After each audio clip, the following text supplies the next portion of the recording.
Abdul Karim Bandé, le directeur général du cabinet Salomon Conseil, est notre invité du jour. Avec lui, nous parlons aujourd'hui de la montée en compétence des collaborateurs à la transmission générationnelle. Bonjour et bienvenue. Merci, bonjour. Alors, 2 semaines d'absence pour nos téléspectateurs et auditeurs. Oui, c'était nécessaire. Il faut ramener la pitance quotidienne, ça demande parfois de se déplacer. Ben, ça s'est bien passé, ils m'ont manqué aussi. Tu m'as manqué aussi. Alors, partagez également, première question, pourquoi aujourd'hui nous abordons une telle thématique liée un peu à la transmission générationnelle au sein de nos entreprises et autres? Alors, c'est une véritable question. En tout cas, pour ma part, c'est une à laquelle j'apporte aujourd'hui des solutions dans mon entreprise, dans mes entreprises. Et j'observe autour de moi beaucoup de dirigeants, beaucoup de managers qui ont énormément de mal à même s'absenter de leurs entreprises. Ceux qui nous suivent le savent, il y en a qui ne peuvent même pas se déplacer 3 jours, il y en a qui ne peuvent pas faire 1 semaine d'absence, 1 mois, 2 mois, 3 mois, c'est impossible. Ils viendront de trouver des entreprises totalement mortes. Et pour moi, la problématique vient de ce que les collaborateurs ne sont pas suffisamment développés. Il ne suffit pas de recruter quelqu'un et puis qu'il dure dans l'eau comme un bois, il ne va pas devenir un caïman. Il y a un travail à faire pour l'aider à grandir. Et si vos collaborateurs ne grandissent pas, en fait, vous vous épuisez. Lorsque nous sommes au stade d'une PME en termes d'entrepreneuriat, le besoin n'est pas évident. Mais lorsqu'on grandit et qu'on atteint une certaine taille, j'ai envie de dire une entreprise qui commence déjà à faire autour de 300, 400, 500 millions, va se retrouver face à cette difficulté-là de plein fouet. Parce que la croissance donne des possibilités aux dirigeants qui a envie de faire tellement de choses, il a tellement de rêves. Mais lorsqu'il libère un domaine pour le déléguer, il se rend compte que ça commence à tomber. Et donc, il se retrouve à créer ce que mon mentor appelle des branches mortes, à avoir plusieurs activités qui ne fonctionnent pas au final, et il se retrouve endetté, avec plein de problèmes, et finalement, rien ne marche. Parce que justement, il n'a pas développé ses collaborateurs. Quand vous prenez l'armée, vous avez le plus haut grade, on va dire, le général. Mais en dessous des généraux, vous avez des colonels-majors. La différence entre un colonel-major et un général, ce n'est pas grand-chose. Si vous prenez le colonel-major et le colonel, la différence entre les deux, ce n'est pas grand-chose. Entre le colonel et le lieutenant-colonel jusqu'au plus bas niveau, entre les niveaux hiérarchiques, le gap n'est pas important. Ce qui fait que celui qui est en dessous peut aisément suppléer à celui qui est en dessus, qui est au-dessus. Et dans nos organisations, ce n'est pas le cas. Vous avez un dirigeant qui est là, et vous avez ses collaborateurs, c'est N-1 qui sont là. Donc le gap est tellement important que son absence crée problème. Et il se retrouve très souvent dans ce que nous on va appeler la délégation inverse. Les autres passent le temps à lui ramener leurs problèmes. Donc finalement, il ne s'occupe plus de son vrai job. Parce que le vrai job d'un dirigeant, ce n'est pas le quotidien, c'est le futur.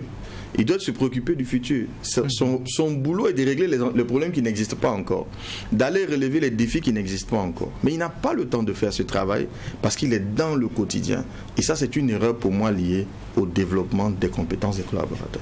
Justement, pour qu'on entre dans le vif du sujet, quand on dit monter en compétences dans le domaine professionnel, qu'est-ce qu'on doit entendre exactement par là? Est-ce des postes de responsabilité que l'on confie à l'agent ou est-ce justement sa culture à comprendre tout ce qui se passe comme échelon au sein de son entreprise à pouvoir exercer un certain nombre de choses à l'intérieur? Qu'est-ce que c'est exactement? Merci pour la question. Déjà, si on revient au livre Analyser le succès, j'ai décrit qu'il y a eu 5 compétences. Mais pour l'entreprise, les compétences les plus importantes seront techniques, émotionnelles, managériales. Et si votre collaborateur, vous ne vous assurez pas qu'il a ça, il ne pourra pas, en fait. Vous devez veiller à ce qu'il ait ces compétences-là. Il arrive avec un niveau technique. Il doit grandir dans sa technicité. Et quelqu'un peut venir, par exemple, il vient dans le département commercial. Mais il doit avoir un plan de carrière. Vous le préparez à d'autres responsabilités. Il n'a pas besoin d'attendre d'être chef pour apprendre les autres choses. Vous devez progressivement lui ajouter de nouvelles compétences. Il est venu comme commercial, mais à un moment donné, il a besoin de comprendre la finance. Il n'a pas étudié la finance, mais il y a un minimum de base en comptabilité qu'il doit comprendre pour être plus utile à l'entreprise. Il faut le former. Il faut le préparer à ça. D'accord? En plus des 3 compétences que j'ai citées, technique, émotionnelle et managériale. Parce que lorsqu'on va vers le haut de l'entreprise, la technicité diminue. Le besoin en technicité va diminuer, mais le besoin en attitude, parce que pour manager, c'est une question d'attitude, va augmenter. Et il faut travailler là-dessus. Le besoin en management va augmenter. Et je vous dis, je crois qu'on a déjà dit ici, beaucoup de nos entreprises ont à des fonctions de responsabilité des gens qui ne sont pas des managers. C'était un très bon technicien, il faisait bien son job, il a duré, on fait de lui un manager sans l'avoir préparé à devenir manager. C'est un échec programmé. Il crée des environnements de travail délétères et ce qui n'encourage pas la productivité. Donc tout le problème qu'il crée va remonter au premier dirigeant. Techniquement, lorsqu'on va vers le haut, il y a 2 compétences qui deviennent fondamentales. D'accord.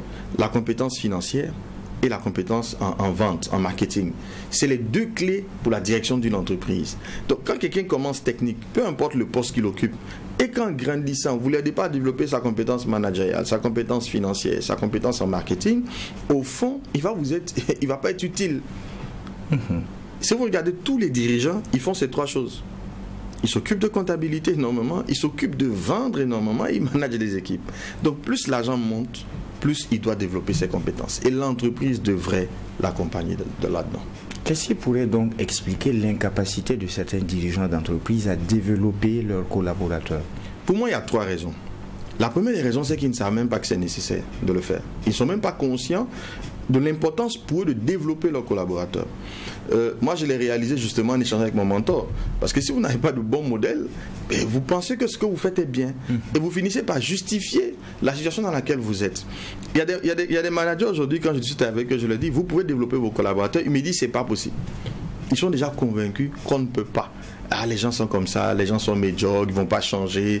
Je dis, mais d'accord, si vous préférez vous accoutumer de gens médiocres, comment voulez-vous développer? Mais ils ne savent pas. Mais vous l'avez dit tantôt, pour une absence de 3 semaines, 1 mois, certains risquent de retrouver leur entreprise au lambeau carrément. Oui, à lambeau plutôt. Justement, ça les emmène à se convaincre, comme ils n'ont pas vu d'autres modèles. Ils n'ont jamais vu de modèle qui marche, d'accord? Donc, c'est comme le mariage. Beaucoup vont te dire, oui, ça ne marche pas, c'est des lieux de conflit. Alors que non, il y a de beaux mariages. Mais si tu ne vois pas ces beaux mariages, tu penses que la norme, ce sont les mauvais mariages. Donc, si tu ne vois pas d'entreprise qui fonctionne avec des collaborateurs compétents, tu as l'impression que tout le monde s'accoutume à des collaborateurs médiocres. Non, ce n'est pas vrai. On peut développer ces collaborateurs. Donc, premier point, c'est l'ignorance. Et j'affirme, on peut développer ces collaborateurs et nous le faisons. Moi, chez moi, déjà, c'est déployé, c'est un fait. Et j'accompagne aujourd'hui plusieurs entreprises où nous sommes en train de déployer ce processus-là, que je vais décrire un peu ici. D'accord? Donc, on peut. Déjà, c'est de savoir qu'on peut. Il est possible de développer ces collaborateurs. On ne peut pas développer tout le monde, mais trouve les gens qu'on peut développer. Et ça n'a rien à voir avec les diplômes, ça n'a rien à voir avec le nombre d'années dans l'entreprise. Ça a à voir avec du potentiel qu'il faut savoir détecter et des engagements qu'on verra plus loin qu'il faut savoir prendre. Donc, premièrement, c'est l'ignorance. Le deuxième problème, c'est la peur. Beaucoup ont peur.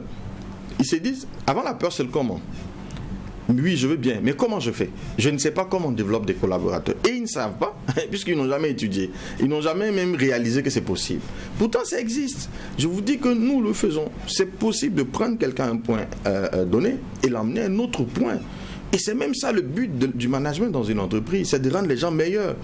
Vos collaborateurs arrivent médiocres, démotivés, découragés. Vous leur communiquez de l'envie, vous les passionnez, vous les faites rêver. Et ça, c'est un des problèmes des agents, ils ne savent pas rêver. C'est vous qui devez rêver à leur place. Et ça, c'est votre rôle. Donc, on peut le faire. Il y a un processus, il y a une façon. Donc, deuxièmement, ils ne savent pas comment. Et troisièmement, ils en ont peur. La peur.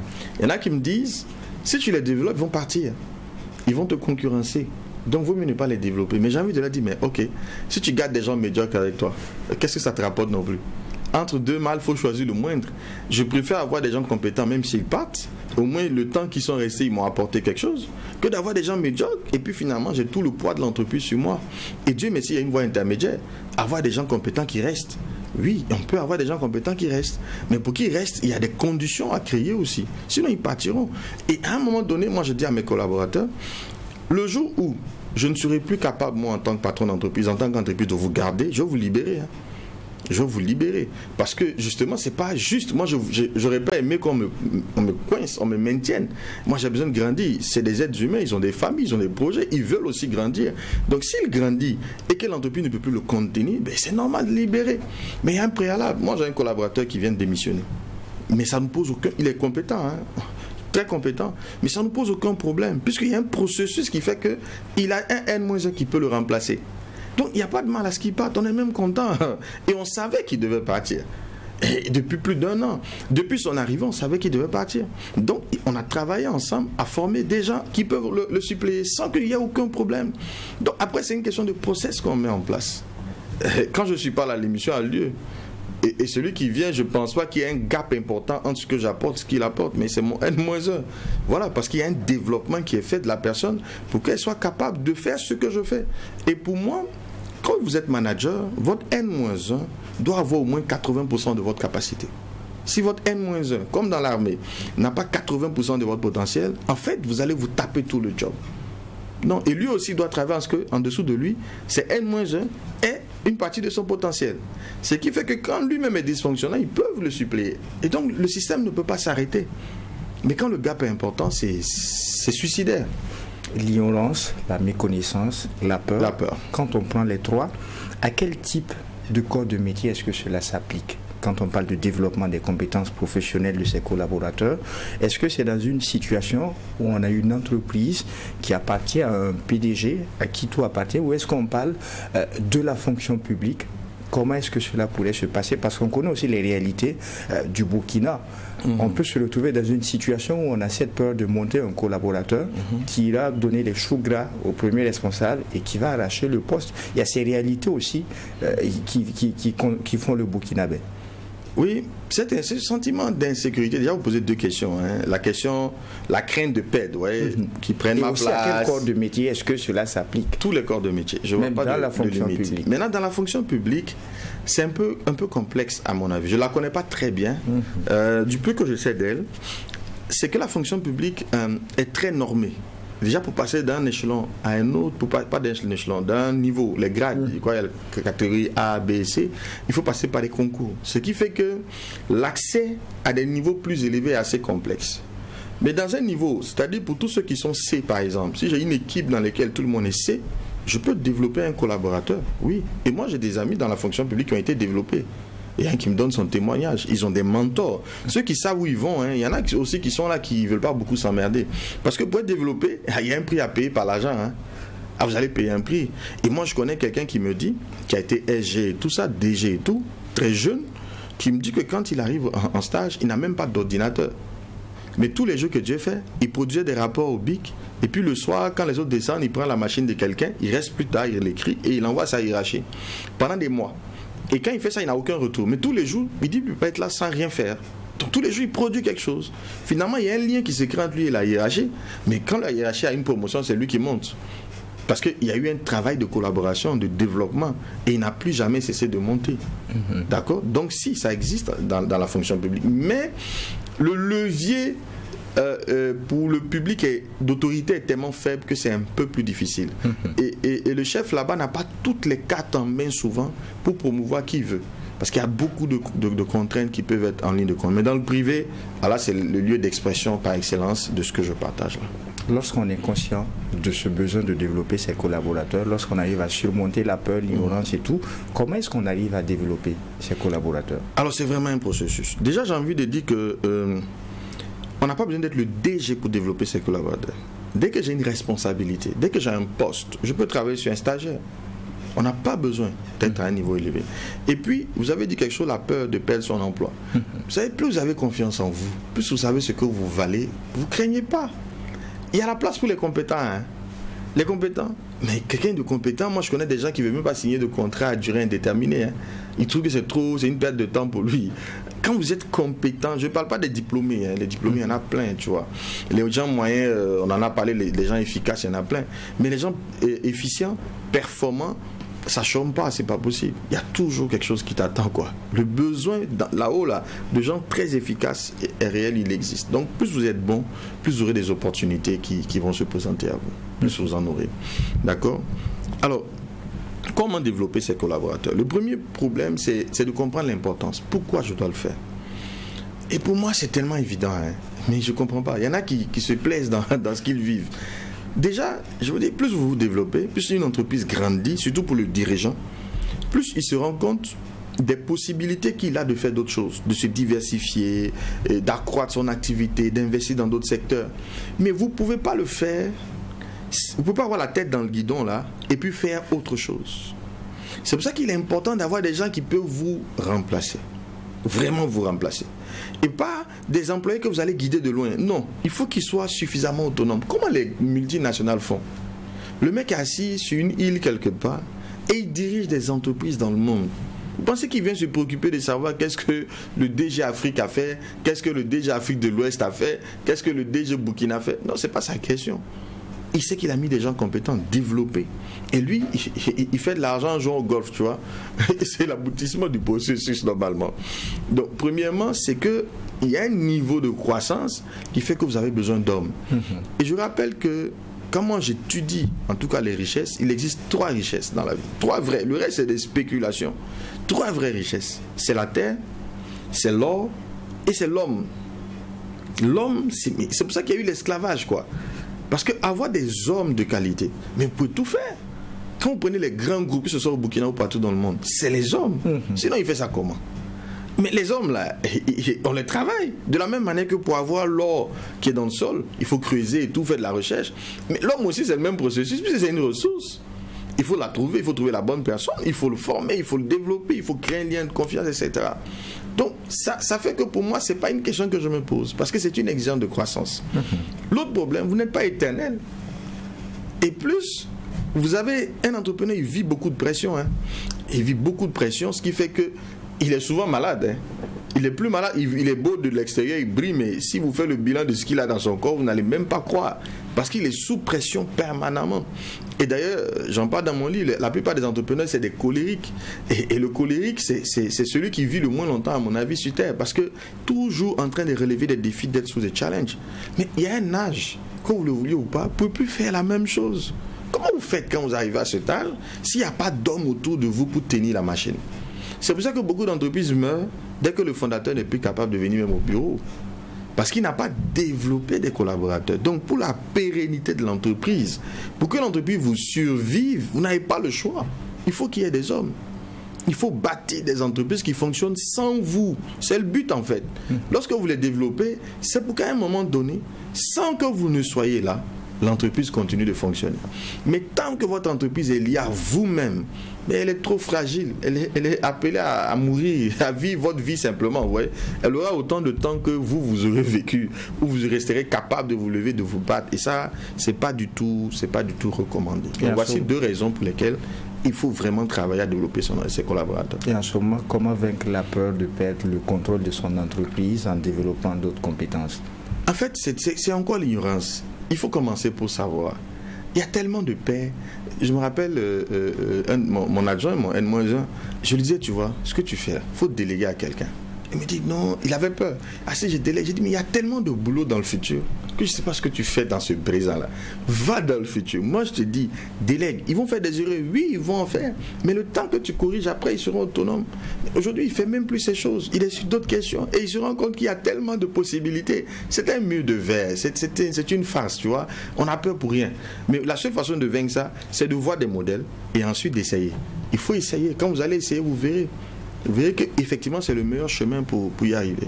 De plus on vous écoute, plus on a cette impression que pour le leader d'entreprise, cela est impossible lorsqu'on n'a pas de mentorat. De modèles, oui. Pas forcément un mot de mentorat, mais on a besoin de modèles. Mais tout ce qu'on fait, une chose n'existe que par son contraire. C'est parce que tu vois un modèle. On n'a pas dit de prendre le modèle et de faire exactement pareil, mais c'est le modèle qui te montre que c'est possible. Voilà, donc il faut des modèles. Notre jeunesse en souffre. Moi, c'est un de mes combats. Parce que nos jeunes n'ont pas de modèle. Ils ont l'impression que pour avoir des choses, il faut voler, tricher. Parce que c'est les seuls modèles qu'ils ont. En tout cas, je me demande même si ça existe vraiment. Ils ont peint dans les têtes ces modèles-là. Donc, ils ont besoin de modèles. Sans modèle, mais vous ne pouvez pas. Nous, on réalise des choses parce qu'on a des modèles. On a des gens à qui on veut ressembler. On a des gens qui nous inspirent. Oui, on a besoin de modèles. Peu importe le niveau où on est, on a besoin de modèles. Et justement, toujours pour transmettre cela à ses collaborateurs, quelle est l'importance de l'évaluation, la délégation, des promesses que l'on fait et tout? En fait, chaque point est important. Premièrement, c'est de prendre conscience. Ensuite, c'est vaincre la peur du contrôle, comme on l'a déjà dit. Et puis, il faut faire un exercice dans lequel nous, on travaille avec les entreprises. Ça veut dire qu'il faut prototyper l'agent idéal. L'agent doit savoir à qui il doit ressembler. C'est-à-dire, quel est le modèle de collaborateur dont vous avez besoin. Il faut dresser le profil psychologique, si vous voulez, et technique de ce qu'il doit être pour être au niveau de compétence où vous l'attendez. Donc, il faut prototyper ce modèle-là. Et lorsque vous allez le prototyper, vous allez maintenant l'évaluer sur la base de ce modèle. Et c'est ce que nous allons faire. On va venir en entreprise, on va présenter un modèle, on va le valider avec la hiérarchie, et puis on va former les collaborateurs sur ce modèle-là. À quoi doit ressembler l'agent idéal? Puis on va maintenant les évaluer pour que l'agent mesure le gap entre ce qu'il est aujourd'hui et l'attente que son entreprise a de lui. Et lorsqu'on mesure ce gap, on fait des recommandations de formation, d'accompagnement, pour que ce gap soit comblé. Moi, aujourd'hui, par exemple, je suis obligé de reprendre ma grille d'évaluation, parce que tous mes collaborateurs sont alignés sur la grille. Il y a 4 ans, quand on commence à les évaluer, il y a un gap important entre ce qu'on attend d'eux et ce qu'ils sont. Mais à force de les évaluer, de faire des feedbacks, de les former, qui reçoivent des feedbacks, qui réalisent vraiment objectivement où ils en sont, où ils doivent aller. Mais aujourd'hui, quand tu les évalues, tout le monde a le score minimal nécessaire. Donc on est obligé d'élever le niveau d'attente parce qu'il a été comblé. Et ça encore, c'est l'une des erreurs dans beaucoup d'entreprises. Les évaluations sont mal faites. Ce n'est pas des opportunités de développement. Mes collaborateurs attendent avec impatience leur évaluation. Pour eux, c'est un moment extrêmement important. Une évaluation chez nous, même quand on accompagne des entreprises, va durer en moyenne 2 heures. Pendant 2 heures, vous avez pratiquement comme l'entreprise qui a arrêté que pour vous, pour faire une photographie de qui vous êtes et vous aider à vous projeter dans le futur, avec des recommandations concrètes sur ce que vous pouvez faire. Mais il y a des changements énormes qui se produisent lors des évaluations. Mais dans beaucoup d'organisations, c'est juste administratif. On vient, on coche des cases. C'est même une occasion de sanctionner des gens qu'on guettait.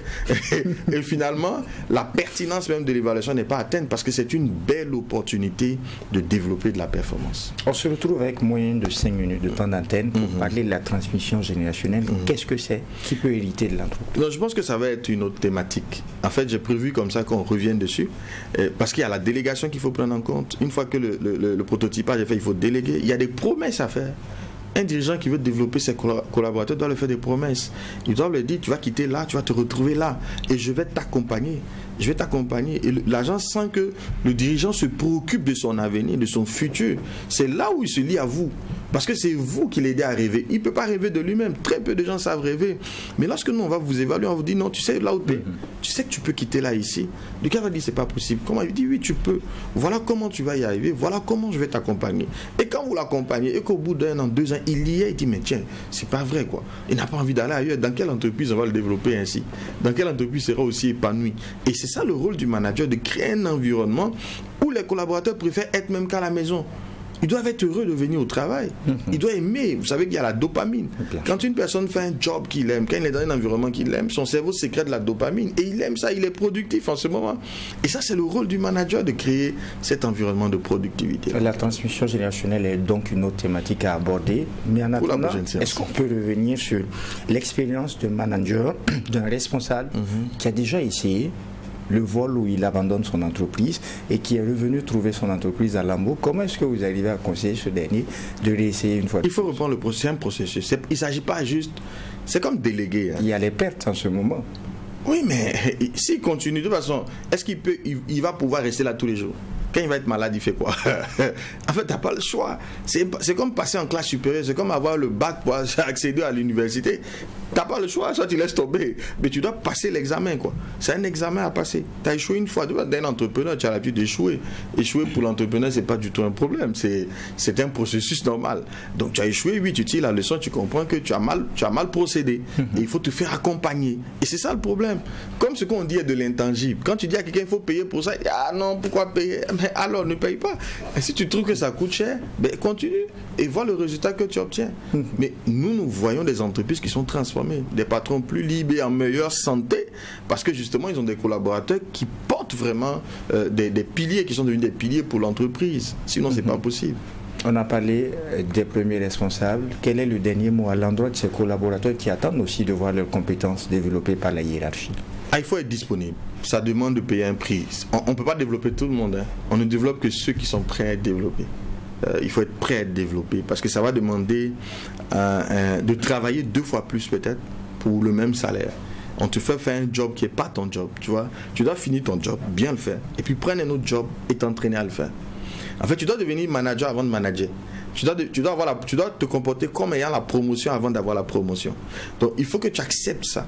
que tu restes plus tard la nuit. Il y en a qui vont dire non, c'est de l'exploitation, ils ne le feront pas. Puis il y en a qui vont le faire. Et c'est là où la différence va se jouer entre les individus. C'est là où le mindset va faire toute la différence. Donc c'est de dire aux gens de payer le prix, d'aller vers leur hiérarchie, de se disponibiliser. Et c'est comme ça que la hiérarchie sera à l'aise pour investir. Et puis c'est d'inviter tous ceux qui nous suivent, les dirigeants qui nous suivent, à venir vers nous. On va lancer vraiment une campagne sur ce sujet parce que c'est un gros problème. Et pour nous, ce n'est pas juste une question d'argent qu'on veut gagner, mais c'est aussi une nécessité pour voir des entreprises fortes se développer au Burkina Faso. Parce que beaucoup d'entreprises atteignent des dimensions et puis après elles meurent parce qu'on n'a pas su provoquer le transfert générationnel. Parce que l'aboutissement du développement des collaborateurs, c'est d'atteindre le stade du transfert générationnel. Merci donc à vous, C'est moi qui vous remercie. Vous êtes là tous les lundis, vous nous faites ce plaisir et cette amitié. Grandement merci au cabinet Salomon Conseil. Merci, toute la gloire à Dieu. Merci également à vous, auditeurs et téléspectateurs. Ainsi se referme ce numéro du DEJ Matinal Info. En attendant de vous retrouver, Dieu voulant pour un autre numéro, eh bien, non seulement portez-vous bien, mais aussi et surtout, vous le savez, que Dieu bénisse le Burkina Faso.